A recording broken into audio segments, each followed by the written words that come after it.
He comenzado a leer recientemente, aunque no es el único que estoy leyendo, también he comenzado a leer y a estudiar Deuteronomio y otras cosas más, pero para la iglesia estamos en Primera de Samuel. Y recientemente vimos la vida de aquellos dos jóvenes, aquellos dos sacerdotes, hijos de Elí, llamados Ofni y Finés, hombres perversos, como decía en el texto original, ¿se acuerdan? Benei Belial, hijos del diablo, así dice en hebreo. Y qué interesante, cuando terminábamos un culto un día y nuestra hermana Beatriz me decía, tengo un micro secreto, algo que he descubierto de la Escritura, cuando el sacerdote Elí le dice a aquella mujer llamada Ana, digiere tu vino, mujer ebria, ella le dice, yo no soy una hija de Belial, Yo lo que soy es una mujer acongojada, con problemas, con luchas internas y con un gran dolor en mi alma, porque hasta el día de hoy he querido ser madre y no he podido. Y yo estoy derramando, le dice ella al sacerdote Elí, mi alma delante del Señor. Entonces el sacerdote Elí la despide en paz y le dice, bueno, que el Señor te conceda la petición de tu corazón. Y ella se va y al poco tiempo queda embarazada y da a luz nada más y nada menos que al que escribió estos libros, Primera y Segunda de Samuel. Digamos que sería el último juez, esa larga lista de jueces. Samuel es el último en la lista, un hombre que estuvo 40 años juzgando al pueblo de Israel. Y en el capítulo 4, después de hablar al pueblo y después de bendecirlo, etc., Israel toma la iniciativa de lanzarse a la guerra nada más y nada menos que contra los filisteos. Dice el versículo 1, por aquel tiempo salió Israel a encontrar en batalla a los filisteos. Los filisteos no le estaban atacando, fueron ellos los que dijeron, vamos a atacar, vamos a encontrar, vamos a ponernos en el camino y vamos a hacerle la guerra a los filisteos. Y dice que Israel acampó junto a un lugar llamado Ebenezer, la piedra que me ayuda, o como algunos han traducido, hasta aquí nos ha ayudado el Señor. Y los filisteos acamparon en Afec, lugar que significa la fortaleza. Ahí estaban uno enfrente del otro, el valle en el centro. Y es terrible porque dice que los filisteos vencieron a Israel. Miren lo que dice el versículo 2. Los filisteos presentaron la batalla a Israel y trabándose el combate, Israel, el pueblo de Dios, fue vencido. Y dice que huyeron de la batalla y en aquel día murieron como 4,000. 4,000 personas. Ahora, yo no sé quién se encargaba de contar a los muertos, pero contar 4,000 cadáveres tiene que ser un trabajo tremendo, ¿no? Pero es que no solamente murieron 4,000, después vamos a ver que murieron muchos más. Y la cuestión está, ¿cómo es posible que el pueblo de Israel, que en aquel momento era el pueblo escogido por el Señor, perdieran una batalla frente a enemigos como los filisteos, que eran paganos, eran idólatras? Su dios principal era Dagón, tenía la forma de un pez, como si fuera una sirena, aunque tenía cara de hombre. ¿Cómo es posible que perdieran frente a un enemigo tan malo y tan perverso como los filisteos? El pueblo de Dios. Bueno, en primer lugar vemos que el Señor no le dijo en esta ocasión a Israel que fueran a pelear contra los filisteos ni contra nadie. Y eso es algo muy importante. Es algo que hay que tener en cuenta, ¿saben? No se meta donde Dios no lo llama, hermano. No empiece a meterse en cosas. Ahora voy a hacer esto, ahora voy a hacer aquello, sin tener instrucciones específicas de parte del Señor. Porque vas en tu nombre, vas por impulso, vas en la carne, y eso a la larga te pasa factura. ¿Quién le dice a Israel, váyanse a la guerra y peleen contra los filisteos? Nadie. No es como en otras ocasiones que Dios habla y Dios revela su plan y su propósito al pueblo, sino que en esta ocasión Israel dice, vamos a pelear. en un golpe de impulsividad o de emoción, vamos a pelear contra los filisteos, que era una nación, que era un pueblo que estaba en la costa mediterránea, tremendamente poderoso, y se metieron en una batalla sin prepararse espiritualmente. Si no solamente no tienen una palabra específica del Señor, sino que no están preparados espiritualmente. Es más, si uno analiza el estado espiritual de Israel en aquel tiempo, no era el mejor, sino más bien todo lo contrario, era cuando peor estaban. Fíjense cómo estaba el liderazgo. Ofni y Fines,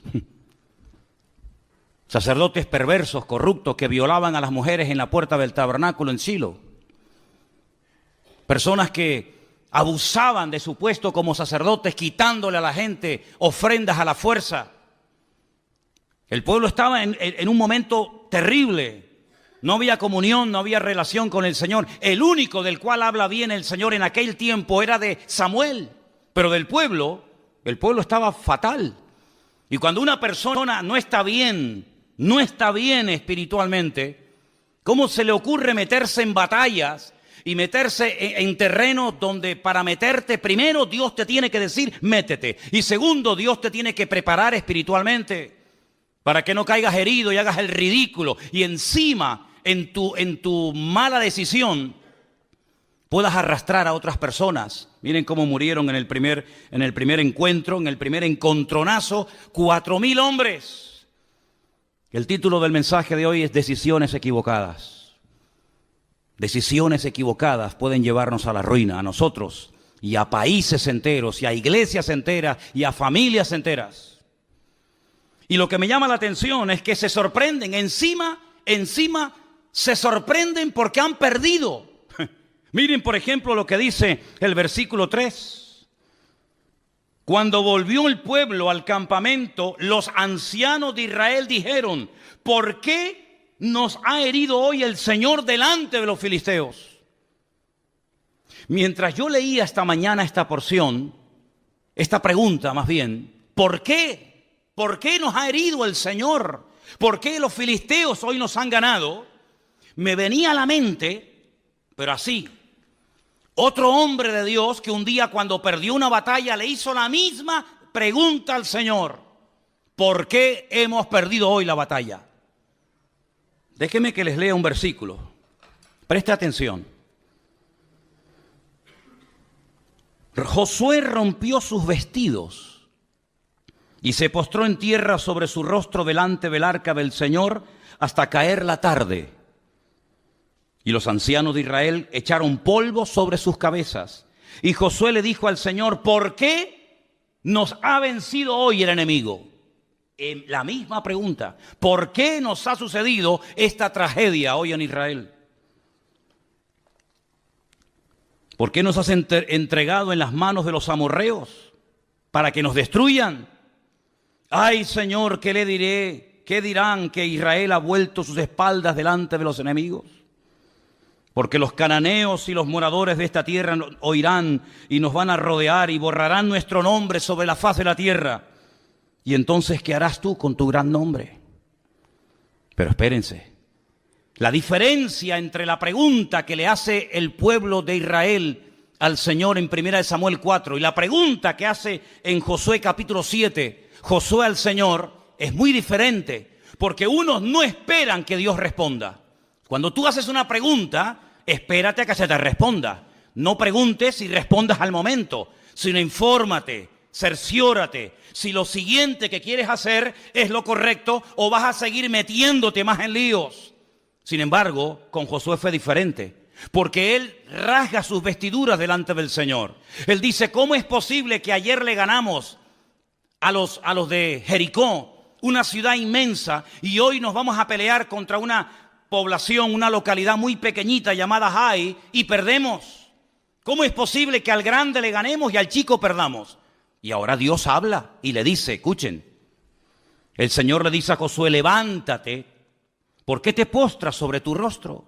Israel ha pecado y aún ha quebrantado mi pacto que yo les mandé, y también han tomado del anatema y hasta han hurtado, han mentido y lo han guardado en sus enseres. Por esto los hijos de Israel no podrán hacer frente a sus enemigos, sino que delante de sus enemigos volverán las espaldas. Por cuanto han venido a ser anatemas, yo no estaré con vosotros. Levántate y santifica al pueblo. Y todos conocemos el resto de la historia de cómo un solo hombre llamado Acán, quebrantó la orden de no coger, de no llevarse nada a su tienda y traer maldición al pueblo. Y entonces cuando ellos santifican, cuando ellos arreglan el problema, se levantan, van a la batalla y vencen al enemigo. Pero en el caso de 1 Samuel 4 no sucedió así, sino que le preguntan al Señor, ¿por qué nos ha herido hoy el Señor? Y no esperan que Dios les hable. Es que a mí me sorprende algunas personas que se enfadan con Dios, se molestan con Dios porque le han salido algunas cosas mal y no tienen la paciencia y la sabiduría de decir, bueno, Señor, ¿en qué he pecado? ¿Qué he hecho mal? ¿Hay algo que tengo que corregir? ¿O sigo en la línea en la que voy y me voy a ir a la ruina yo y todos los que están conmigo? No esperaron en el Señor, no dijeron, bueno, vamos a estar un tiempo en oración, en búsqueda sincera y genuina de parte del Señor, sino que automáticamente preguntan y mira lo que hacen. Versículo 3, traigamos a nosotros de Silo el arca del pacto del Señor para que viniendo entre nosotros nos salve de la mano de nuestros enemigos. Otro error más. Primer error, ir a la guerra sin que Dios te lo diga. Segundo error, no prepararse espiritualmente. Tercer error, trasladar el arca del Señor sin ningún mandato específico, creyendo que el arca del Señor es una especie de amuleto contra la mala suerte, creyendo que es una especie de talismán, creyendo que es una especie de objeto milagroso o de lámpara de Aladino, que en cuanto haga presencia en el campamento de Israel, todos los problemas se van a solucionar inmediatamente. ¿Cuánta gente se rodea de cruces, de estampitas, de resguardos, de amuletos, creyendo que de esa manera están protegidos contra los malos espíritus, las malas influencias, que Dios está con ellos? ¿Saben lo que demuestran las personas que recurren a cosas creadas por el ser humano para autoprotegerse contra el mundo espiritual? ¿Saben lo que demuestran? Que no conocen a Dios. Porque si conocieran a Dios, sabrían perfectamente que Dios no necesita de nada ni de nadie para proteger tu vida y pelear tus batallas. No tenemos que llevar cruces en el cuello para protegernos de nada. No tenemos que llevar ningún tipo de amuleto, de resguardo para decir, ay, es que por si acaso me hacen algo o por si acaso alguien me hace algo. No, mi hermano, el ángel del Señor acampa alrededor de los que le temen y los defiende, dice la Biblia. Y decía el rey David, y de esto sabía mucho, y aunque un ejército acampe contra mí, no temerá mi corazón, porque el Señor es mi luz y mi salvación. Bendito sea Dios. Ellos dijeron, no, traigamos el arca. No importa si estamos en pecado, no importa. No importa si nos llevamos mal los unos contra los otros. No importa si la santidad ya es la asignatura pendiente. No importa si estamos bien o mal.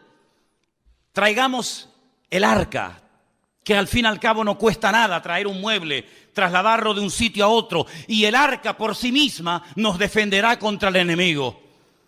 Pero el arca no fue diseñada ni creada por el Señor para tales objetivos. El arca era, digamos, un mueble. Tenemos ahí en la entrada una especie de réplica, ahí tenéis una fotografía de cómo podía ser el arca en aquellos tiempos. En su interior, en esta caja, en este cajón de madera de acacia forrado de oro por dentro y por fuera, se guardaba un poco de maná para recordarle al pueblo de Israel que Dios había suplido milagrosamente durante muchos años el alimento en el desierto. Se guardaban las tablas de los 10 mandamientos, las que rompió Moisés la primera vez y la segunda, que estaban intactas en su interior. Y también la vara de Aarón también se guardaba cerca de este arca.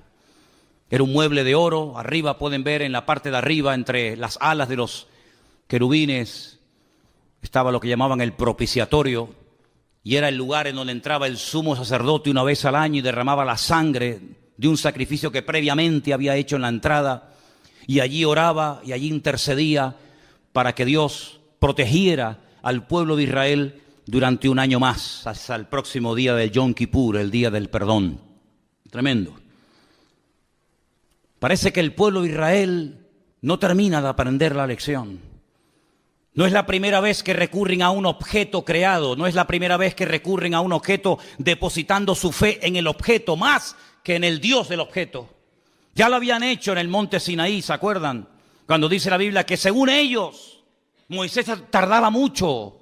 No sabían qué había ocurrido con el varón de Dios. Y entonces dijeron, mira, como no sabemos lo que ha pasado con este hombre, si está vivo, si está muerto, si vendrá o no vendrá más, vamos a hacernos unos dioses que nos vuelva otra vez a llevar por el desierto y volvamos otra vez a Egipto. Y dice la Biblia que Aarón, el hermano de Moisés, le pidió a la gente que les diera zarcillos y pendientes de objetos de oro, y lo fundieron y le dieron forma, y dice que hicieron un becerro de oro. Y entonces le dijeron, este es el Dios que te sacó de Egipto. Y cuando Moisés baja de la montaña se encuentra aquel espectáculo vergonzoso y les dice, ¿qué habéis hecho? Y Aarón, tratando de justificar lo injustificable, les dice, no sé, yo cogí el oro, lo eché en el fuego y salió esto. Así dice, léanlo. Yo eché el oro y de repente, no sé, ¡pum!, apareció así de la nada este becerro de oro. Y Moisés se indigna y rompe las tablas de los 10 mandamientos y tiene que otra vez volver a subir a la montaña, porque ellos lo que querían era tocar, ellos lo que querían era ver a ese Dios, que no era ese Dios ni mucho menos, ¿verdad? Ya también lo hicieron en la época de Gedeón. No sé si se acuerdan ustedes que Gedeón hizo un efod, que al final terminaron adorándolo.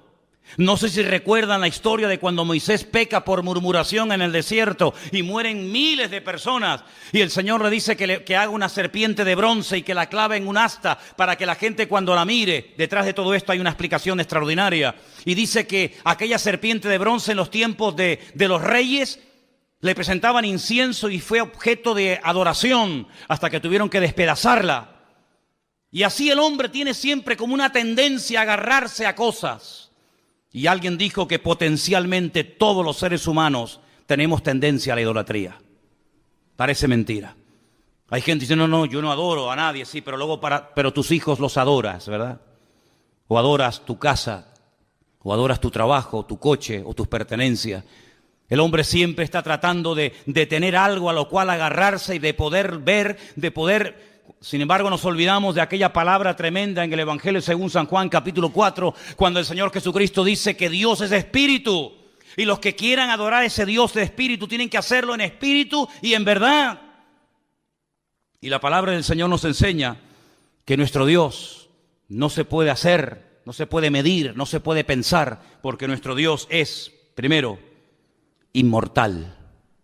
Segundo, infinito. Dígalo conmigo. Tercero, inmutable. Cuarto, inalterable. Quinto, incomparable. Sexto, inigualable. Séptimo, inescrutable. Y así podríamos estar toda la noche enumerando características de nuestro Dios. Y nuestro Dios prohíbe que se le hagan a Él figuras de oro, de plata, de piedra, de bronce o de lo que sea, sino que al Señor tu Dios adorarás y a Él solo servirás, sin darle ningún tipo de forma, sin darle ningún tipo de medida, sino que nuestro Dios es espíritu y por eso Él ha puesto su espíritu en nosotros para que podamos comunicarnos con Él por la fe y no por vista. ¿Cuántos dicen amén? Pero Israel cayó en la torpeza de creer que porque venía el arca al campamento, lo cual trajo aparentemente mucho júbilo y mucho grito, pero solamente fue eso. Mucho grito, nada más. Hay algunas iglesias que a veces dicen, demos un grito de júbilo. Y después del grito de júbilo, ¿qué queda? Porque aquí gritaron, y dice que gritaron tanto que el enemigo se asustó. Y dice que gritaron de tal manera y con tal volumen que dice que la tierra tembló. Pero no hubo cambios en el mundo espiritual, era todo emoción. Es como cuando dice la Biblia que que aquellos huesos comenzaron a unirse el uno al otro y lo único que había era ruido, mucho jaleo, pero no había espíritu, no había presencia divina en lo que estaba ocurriendo en aquel lugar. Y en todas nuestras acciones, en todo lo que hagamos, pensemos o planeemos, no solamente tenemos que buscar la expectativa, el ruido, la apariencia, sino tener el aval y el respaldo divino de que Dios está detrás de la obra o de la palabra o de la acción que estoy haciendo. ¿Cuántos dicen amén?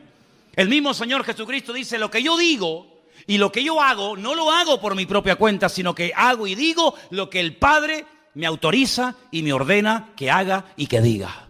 Eso es un sometimiento total y absoluto a la voluntad divina, en palabras y en acciones, pero en estos nada que ver. Se quejan porque Dios nos ha abandonado, porque el enemigo se ceba con nosotros, pero escuchen, si vamos un poquito más adelante, por ejemplo, al versículo 10, cuando ellos ya se creen fuertes porque ya tienen el arca de la alianza entre ellos, dice, pelearon pues los filisteos, y otra vez dice, terrible, Israel fue vencido. Ya es la segunda vez.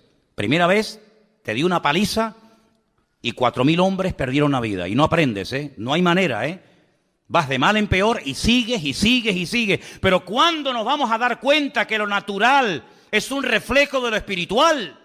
¿Cuántos millones de veces tengo que decir lo mismo?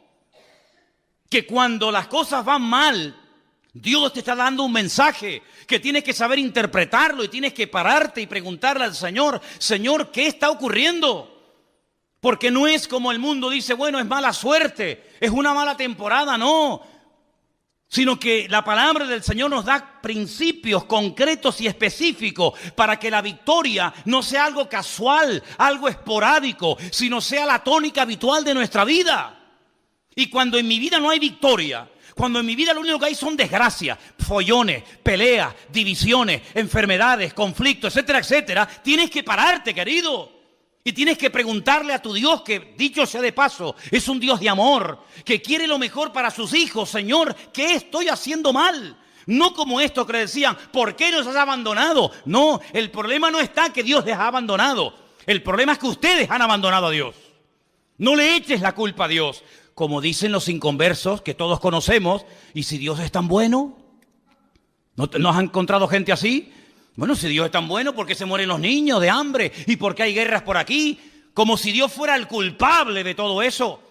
Y aquí está esa actitud reflejada. ¿Os dais cuenta que el corazón del hombre, da igual si es en el Antiguo, en el Nuevo Testamento, en la Edad Media o en el tiempo presente, el corazón del hombre es igual? Siempre tratando de buscar el chivo expiatorio. Siempre tratando de echarle la culpa a algo o a alguien, menos a sí mismo. Claro, hemos perdido la guerra porque nos has abandonado. La culpa la tienes tú. Porque yo fui a la guerra, yo afilé mi espada, yo me fui con mi coraza, con mi yelmo, con mi jabalina, me fui preparado, pero tú no me apoyas, tú no estás conmigo, tú no me respaldas y por eso las cosas me van mal en la vida. No caigas en ese error. Los que hablan así son los que no conocen a Dios. Los que conocen a Dios pueden llegar a decir, aunque Dios me mate, lo seguiré adorando, porque yo sé que mi Redentor está vivo. Pero los que hablan así, ¿por qué nos has abandonado?, son los que están mal e intentan condenar a Dios para justificarse a sí mismos. Es como en una de las conversaciones profundas que Job mantiene con Dios, donde él intenta presentar argumentos convincentes. Y hay un momento en el que Dios le interrumpe y le dice, pero querido Job, ¿me vas a condenar a mí para justificarte tú? No, queridos. Cuando las cosas en la vida no ruedan y no salen en lo natural, en lo espiritual, en todas las áreas de nuestra vida, no hay bendición, no fluye la bendición de Dios, no tienes una vida atractiva, una vida que la gente diga, yo quiero ser como esa mujer, yo quiero ser como esa familia, yo quiero ser como ese hombre. Cuando tu vida es una vida de tragedia, de desgracia, de lío, de follones, cuando tu vida no es una vida que sea luz, sino es tiniebla, tienes que pararte y no echarle la culpa a Dios, sino preguntarte, Señor, ¿qué estoy haciendo mal? Y el Señor te va a hablar, como le habló Josué, ¿visteis? Y le dijo, no, es que el problema es que hay pecado y Dios no se puede mover y su gloria queda detenida cuando hay pecado y desorden en el pueblo. A mí me sorprende que siga lloviendo. A mí me sorprende que podamos seguir respirando. A mí me sorprende que aún estemos con vida. Y no es por nuestros méritos, sino es por la misericordia y por la gracia de nuestro Dios, ni más ni menos. ¿Estamos de acuerdo, hermanos? Vuelven a pelear y miren lo que pasa. No han aprendido. Hermanos, si no aprendemos de la historia, la volveremos a repetir. Así dijo David Ben-Gurión, primer presidente de Israel. Si no aprendemos de la historia, volveremos a repetir los mismos errores. Y me da la impresión de que hay muchos líderes políticos a nivel mundial que no han aprendido de la historia y que vuelven otra vez a repetir la historia y los mismos errores, y aún peor que en el pasado. Pelearon los filisteos, Israel fue vencido, huyeron cada cual a sus tiendas y fue hecha muy grande mortandad, pues cayeron de Israel 30.000 hombres de a pie. Primeramente habían caído 4.000. Ahora 30.000, ya van 34.000 muertos. Pero cuando tú abres una brecha al pecado, el pecado siempre va más, es como un cáncer. El cáncer no va menos. El cáncer cada vez va más, amigo. Y si empezó de una forma muy sencillita y ahí prácticamente inapreciable, como no se actúe inmediatamente, eso se va a extender y cuando quieras meterle mano es demasiado tarde. No solamente ya han muerto 34.000 hombres, pero 34.000 hombres significa, no digo todos, pero muchos tendrían hijos. ¿Cuántos miles de niños quedaron en aquel tiempo huérfanos por una mala decisión? ¿Cuántas viudas? Porque la mayoría de estos hombres que iban a la guerra eran mayores de 20 años. De hecho, si no tenían 20 años o más, no podían ir a la guerra. Y a esas edades, la mayoría de los hombres ya estaban casados. Es decir, que no solamente quedaron miles de niños huérfanos, sino miles de mujeres quedaron viudas por una mala decisión.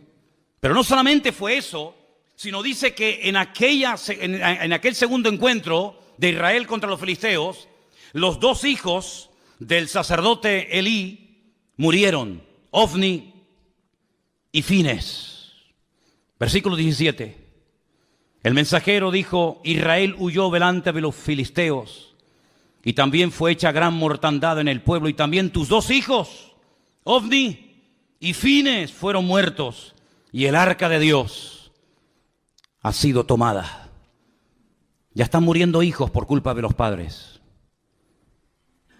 Ya no solamente son los padres los que mueren, también son hijos los que están muriendo por las malas decisiones de los padres. Jesús dijo en una ocasión una palabra tremenda, que a veces se cita así muy a la ligera y no nos paramos a pensar en la profundidad que contiene la misma. Él dijo: los tropiezos, no os engañéis, siempre vendrán. Es como cuando dijo: los pobres siempre estarán en el mundo. Cuando queráis podéis ayudar a los pobres. Siglo XIX, siglo XX, siempre habrá pobres, siempre habrá miseria, siempre habrá desigualdades, ¿verdad? Ricos, pobres, los que estén bien, los que estén abajo.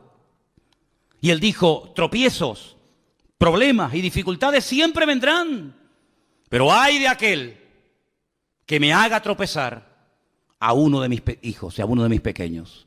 Porque mejor le fuera haberse atado una piedra de molino al cuello y echarse a la mar que haber hecho tropezar a uno de estos pequeños.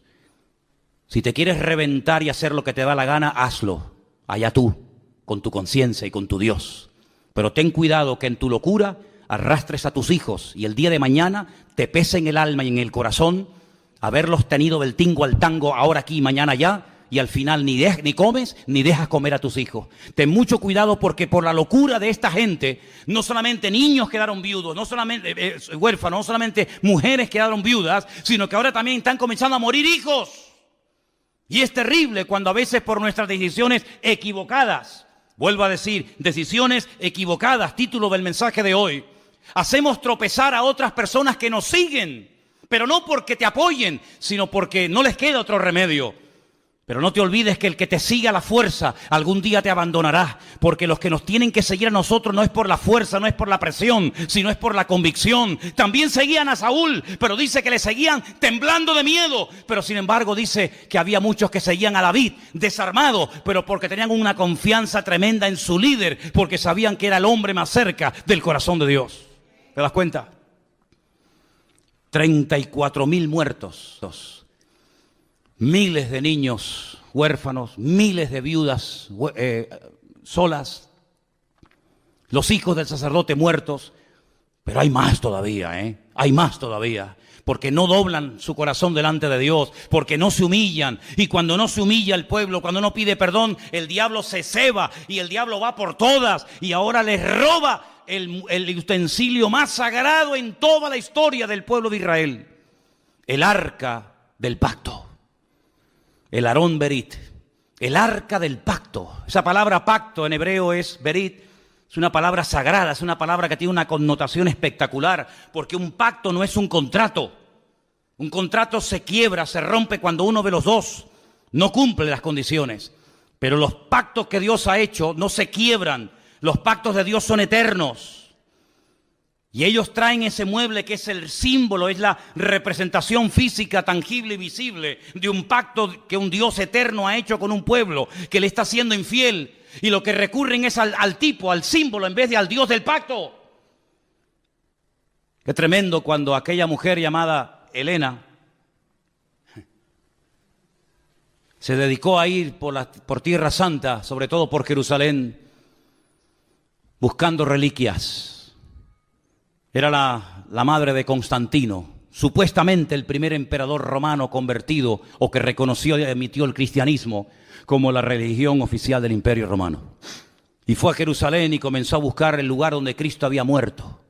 Y fue a Jerusalén buscando la túnica que le habían quitado los romanos cuando estaba clavado en la cruz. Y fue a Jerusalén tratando de encontrar astillas de aquella cruz y los clavos y las espinas y la sandalia y esto y aquello. Y ahí comenzó todo un negocio y toda una parafernalia litúrgica y religiosa acerca de cosas, ¿verdad? Y la gente hasta el día de hoy adora y se agarra y se aferra a cosas, al fin y al cabo creadas por el ser humano. Y cuando vamos a Israel yo le digo a la gente, ¿y qué más da? ¿Qué más da? Si sobre esa piedra el Señor se inclinó, se sentó o lloró, ¿qué más da? No deja de ser una piedra, no adoremos las cosas, adoremos al que vive por los siglos de los siglos, amén. Sin embargo, el hombre, como dije antes, tiene una tendencia brutal a la idolatría. Y si no tiene nada o a nadie a quien adorar, recurre a la peor de todas las idolatrías, que es la egolatría, que es adorarme a mí mismo y decir yo soy el dueño, yo soy el Dios. Y encima le digo al verdadero Dios, tú no existes, el que existe soy yo. Esa es la peor de las idolatrías. Y esto es lo que le pasó al pueblo de Israel, un pueblo que tenía que ser cabeza y se convirtió en la cola y en el hazmerreír de los filisteos en aquella época. Quiero que volvamos a ver esa imagen donde veíamos el territorio que ocupaban los filisteos en aquella época, esa franja mediterránea larga de más de 50 kilómetros de largo, en color rojo. Era el territorio que en aquellos tiempos ocupaban los filisteos. Los filisteos no eran originarios de allí, no. Los filisteos eran un pueblo, la mayoría de los historiadores dicen que puede ser que vinieran de la isla de Creta, no eran oriundos de Canaán, eran de otro lugar que decidieron trasladarse en barco y tomar posesión de esas ciudades tan importantes que hasta el día de hoy existen. Por ejemplo, tal vez la ciudad más famosa que tenía los filisteos en aquel tiempo, que sigue existiendo hoy en día, es la ciudad de Gaza. ¿Quién no ha oído hablar de la franja de Gaza? A continuación estaba la ciudad de Askelón, donde murió ¿quién? Sansón, en el templo del dios Dagón. A continuación estaba la ciudad de Asdod. Estamos hablando de ciudades preciosas. He tenido la oportunidad y el privilegio con Helena de visitarlas. La ciudad de Askelón es una belleza de ciudad, Asdod, ni te imaginas. A continuación estaba Ecrón y a continuación estaba Gat. Son las 5 ciudades de los filisteos. Las 5 piedras que David cogió del arroyo era para matar a los 5 gigantes de las 5 ciudades más importantes del Mediterráneo, en aquel tiempo dominadas por los filisteos: Gaza, Asdod, Askelón, Ecrón y Gat. Ellos controlaban la salida y la entrada de mercancías. Los puertos principales, los puertos que en aquel momento operaban, estaban allí. Y ellos podían otear al horizonte las naves que venían con suministros y también controlaban la mercancía que salía del país. Es decir, los filisteos eran expertos en oprimir la economía del país. Eran expertos en decir, esto entra o esto no entra. Esto sale o esto no sale. Es decir, no eran enemigos que solamente peleaban cuerpo a cuerpo con Israel, sino eran enemigos que atacaban el suministro de mercancías, ¿verdad? Toda la infraestructura de los filisteos era precisamente evitar que económicamente el país prosperara, porque ellos eran los que permitían o impedían que las mercancías entraran o salieran del país. Qué interesante, ¿verdad? Cómo cada uno de los enemigos que se afincaron en la tierra de Canaán, cada uno de ellos tenía su característica. Qué tremendo cuando aquel filisteo desafía al pueblo de Dios. Lo vamos a ver más adelante en estos próximos días en el libro de Samuel. Y cómo David reconoce, cómo David discierne espiritualmente que detrás de ese gigante, detrás de esa masa de carne, detrás de ese hombre natural, hay un poder, un principado espiritual que lo que intenta es ahogar y lo que intenta es amedrentar y asustar al pueblo de Dios. El arca es robada, se la llevan los fariseos a su tierra. No es que obraran mejor que los israelitas, pero a veces, escúchame bien, los inconversos son el látigo que Dios utiliza para tratar con tu vida. Escucha bien esto que te acabo de decir. Tal vez lo has oído o tal vez la primera vez en tu vida que un pastor te dice esto. Ten cuidado porque si no escuchas la voz de Dios, si no prestas atención a la voz de Dios, puede ser que Dios le permita a algún inconverso golpearte y humillarte para que busques a Dios sí o sí. No te olvides que Dios puede utilizar al faraón para decirte ven y toma tierras y vive de maravilla, o al mismo faraón o a otro lo puede utilizar para amargarte la vida y para impedirte y coaccionarte tu libertad. Dios puede utilizar a un Nabucodonosor para destruir a un templo y para destruir una civilización y para destruir a todo un pueblo y una ciudad, y al mismo personaje el Señor lo puede utilizar para levantarte y para prosperarte y ponerte con autoridad y con poder en Babilonia, como fue el caso de Daniel, Mesac, Abednego y Misael. No te olvides que Dios puede utilizar a un Ciro, ¿verdad?, para volver a reconstruir el templo, o puede utilizarlo para destruir el templo. En otras palabras, Dios quiere tratar con tu vida sí o sí.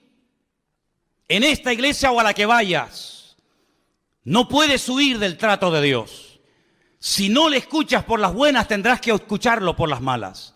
Si no le atiendes por lo espiritual, te tocará la fibra física, y si no la mente, y si no la economía, y si no la familia, pero sí o sí, Dios no se va a detener, sino que Dios tiene un propósito y un diseño para nuestra vida, y Él puede utilizar al jefe que te paga no pagándote, o puede utilizar al jefe que te paga para bendecirte y para ayudarte, o para amargarte la existencia y la vida, y puede utilizarlo para ponerte en el puesto de trabajo que anhelas y quieres tener, o para ponerte en el sitio donde jamás en tu vida te gustaría entrar y pisarlo. En otras palabras, Dios puede utilizar el martillo, la mula, el perro, el sol, la luna, las estrellas o lo que haga falta.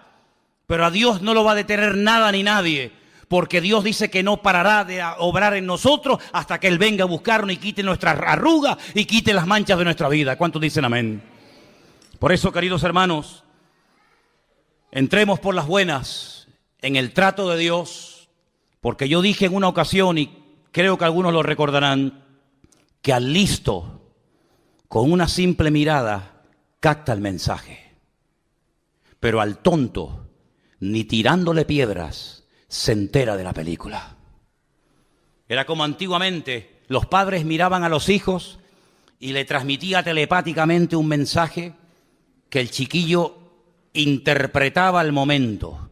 No hacía falta traductor de Google ni vainas raras, sino que la simple mirada del viejo, cuando coincidía con la tuya, te estaba diciendo o te quedas quieto, o cuando vaya a casa te meto un cogotazo que te vas a enterar, malcriado. Todo eso te lo decía con la mirada.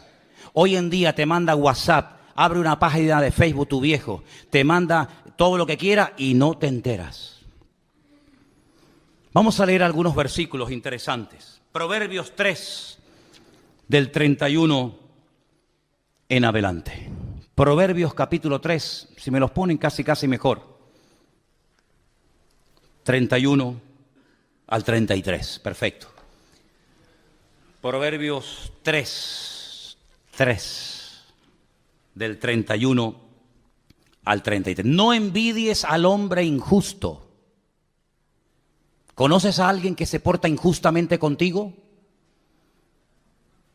¿No? Bueno, yo sé que ustedes siempre están en otro nivel, están en una dimensión espiritual a la que yo todavía no he llegado, pero si algún día conoces a alguna persona injusta que le va bien, tiene un buen coche y tal y cual, dice, no lo envidies, no tengas envidia del injusto, ni escojas ninguno de sus caminos, porque el Señor abomina. Ay, nos habían dicho que Dios ama al pecador y aborrece el pecado. ¿No nos habían dicho eso? Pues es que eso no está en la Biblia. No, hermano. La Biblia dice que Dios ama al pecador, pero aborrece el pecado. ¿Y dónde está eso? Eso no es en la Biblia. Eso se lo inventaron yo no sé quién. Yo lo que leo es que Dios abomina al perverso. ¿Cómo va a amar Dios a un violador de niños? Tendrá que arrepentirse de su pecado para cambiarlo y para hacer algo en su vida. Pero mientras no se arrepienta, el violador, el asesino, el ladrón, el injusto, etcétera, etcétera, dice, Dios lo abomina al perverso, pero su comunión íntima, ¿con quién es? Con los justos. Y el 33, porque la maldición de Dios, ay amigo, ahora se va a dar cuenta porque hay gente que está así, porque la maldición de Dios es real, es tan real como la bendición de Dios, igual. La maldición de Dios, ¿dónde está? En la casa del impío, de los que le han dado la espalda a Dios. Pero Él bendecirá la morada, la casa de los justos. Así es lo que dice la palabra. Salmo 37, 1 y 2, un salmo que le gusta mucho a Miriam. Salmo 37, 1 y 2, es precioso. No te impacientes a causa de los malignos. Otra vez la envidia. Ni tengas envidia de los que hacen iniquidad, porque como hierba serán pronto cortados y como hierba verde se secarán. ¿Cuántos dicen amén? Y el último, segunda de Pedro capítulo 2, del 20 al 22. Dice así la palabra. Ciertamente, y esto es muy fuerte esta palabra que voy a leer esta noche, espero que no haya nadie que esté viviendo en este terreno, porque mira lo que dice el Señor. Si habiéndose ellos, está hablando de gente que conoció, gente que tuvo un encuentro con el Evangelio, si ellos, habiendo escapado de las contaminaciones del mundo, ¿y cómo escaparon del sistema de valores del mundo? Como dice ahí, de las contaminaciones del mundo. ¿Cómo lo hicieron? Por el conocimiento del Señor y Salvador Jesucristo. Así escaparon de ese mundo. No por fuerza de voluntad. No porque dijeron, bueno, yo me voy a proponer no juntarme con gente mala, voy a intentar cambiar. No es por ese sistema. Sino que hay gente que escapó, logró salir de las contaminaciones del mundo por el conocimiento del Señor y Salvador Jesucristo. Eso está bien claro, ¿sí o no? ¿Sí o no? Dice, enredándose otra vez en ellas, son vencidos, claro. Su postrer estado viene a ser peor que el primero. Porque mejor les hubiera sido no haber conocido el camino de justicia, que después de haberle conocido, volverse atrás del santo mandamiento que les fue dado. Pero les ha acontecido lo del verdadero proverbio, que el perro vuelve al vómito y la puerca lavada a revolcarse en el cieno. Ay, amigo, más claro agua, ¿eh? Aunque usted no lea esto en hebreo, ni en arameo, ni en griego, usted lo entiende perfectamente.